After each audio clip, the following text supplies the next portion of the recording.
Nous allons apprendre à utiliser le widget image.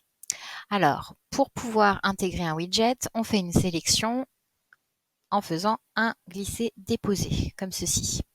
On clique ensuite sur le bouton Ajouter un widget et on cherche le widget qu'on veut intégrer.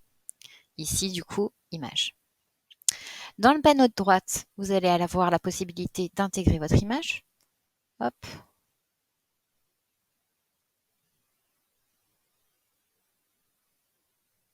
Et si votre image n'est pas tout à fait adaptée à la zone sélectionnée, vous allez avoir plusieurs options. Déjà, vous allez pouvoir cliquer sur le bouton de recadrage ici.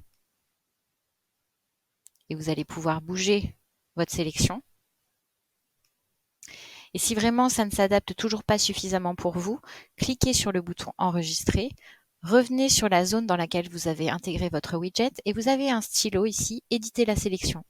Quand on clique dessus, on a la possibilité d'ajouter des cases supplémentaires ou d'en retirer. Et voilà.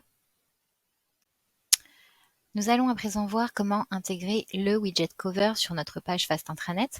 Alors là, vous voyez, j'ai plus suffisamment de place. Donc ce que je vais faire, c'est que je vais cliquer sur le bouton tout en bas de ma page, ajouter une section. Et là, vous allez voir, voilà, j'ai bien toutes les options pour créer une nouvelle section. Donc je mets bien 12 colonnes, comme je l'ai fait précédemment, et j'enregistre. Et là, voilà, j'ai une page vierge pour pouvoir intégrer mes nouveaux widgets. Donc, pour intégrer le widget cover, on fait une sélection suffisamment large pour intégrer une image assez large. On va la mettre comme ça. On clique sur Ajouter un widget et on cherche le widget cover. Le widget cover, en fait, il vous permet d'intégrer des images avec un texte personnalisé de votre choix. Vous voyez, vous avez un petit bandeau qui va s'afficher. Vous mettez le texte de votre choix et un bouton cliquable de Call to Action que vous allez aussi pouvoir personnaliser. Alors, on va ajouter une image.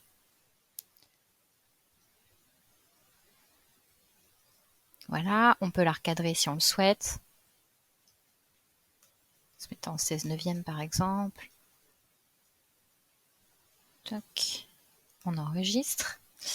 Et là, on peut mettre un titre, un petit texte. Tac. On peut choisir aussi la couleur de notre texte. Alors pour que ce soit bien lisible, on peut le mettre en blanc, surtout si on a un fond avec plusieurs couleurs. On peut choisir ou pas d'avoir un bouton cliquable. Et puis on va intégrer évidemment notre URL pour le bouton. On peut personnaliser aussi la couleur du bouton. Tac. Et la couleur du texte, la taille du bouton et l'ouverture, soit le lien va s'ouvrir directement sur la même page, soit dans une nouvelle page. Et on clique sur Enregistrer. Nous allons à présent voir comment utiliser le widget Slider.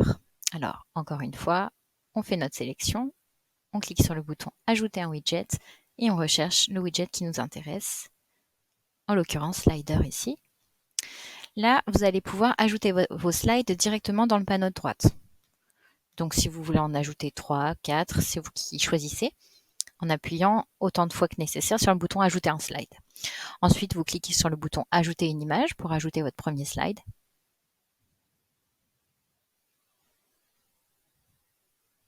Et pareil pour tous les autres slides.